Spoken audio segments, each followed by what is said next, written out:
अस्सलाम वालेकुम दोस्तों, तुम देख रहे हो अपना पंजाब टीवी ਤੇ मैं ਤੁਹਾਡਾ ਮੇਜ਼ਬਾਨ ਅਫਜ਼ਾਲ ਅਹਿਮਦ।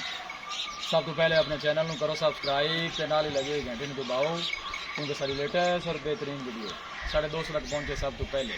लो जी दोस्तों, ऐसे अपना पंजाब टीवी माशाल्लाह की बैट सेल की है। साढ़े बहुत ही अच्छे और प्यारे सबसक्राइबर ने आसान गुजर साहब जनाब लाहौर तो उन्होंने जनाब बैट साढ़े तो परचेज की है। बैट की लड़ाई कराने लगे। अल्लाह ताला जनाब इन्हें खैरियत ना लै जाए, अल्लाह ताला जनाब उन्होंने नसीबा की करे। दिखाओ जी थोड़े जो कर बोला निकाल छाड़ बच्चा यार। 2-3 दिन पहले जनाब ने यूट्यूब पर वीडियो लाई सी। एहसान गुजर साहब ने जनाब उन्होंने जनाब इस गाड़ी का सौदा होया जनाब ने गदाई कराने लगे। बच्चा आगे करा गदाई है ना पीछे बच्चा है जी। ला चलो जी ला चलो।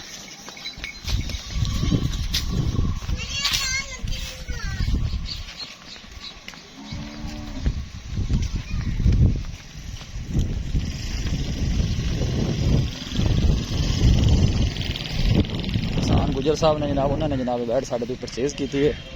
अल्लाह के फजलो करम के नाल अपना पंजाब टीवी की टीम इस तरह ही जनाब करती रहेगी। जनाब बैट की लड़ाई कराने लगे। अल्लाह ताला जनाब खैरियत ना लै जाए तो अल्लाह ताला जनाब उन्होंने नसीबा जी करे। ध्यान ना बह जी चढ़ावा जो बच्चा पहले अगे चढ़ा लो तो फिर इन्हें चढ़ा लिया जी।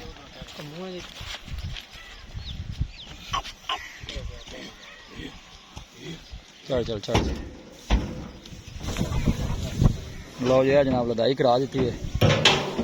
लाओ जी जनाब डाला लाओ। अल्लाह ताला जनाब चाहे बच्चे दा रस्सा तगड़ा कर लांगे मैं बोला जा रहा है तो चलने भी काका बंद गांव थोड़ी छोड़ी करें साहब। गांव थोड़ी छोड़ी कर भाई नहीं ये थोड़ी हल्दी ठंडी हो जाएगी बे वो भी जान नहीं नहीं तू थलवे डंडा दो वीडियो को लाइक ते शेयर जरूर करना है। मिलांगे कच्चे और लाजवाब वीडियो के नाल अपने मेजबान अफजाल अहमद ने इजाजत। अल्लाह ने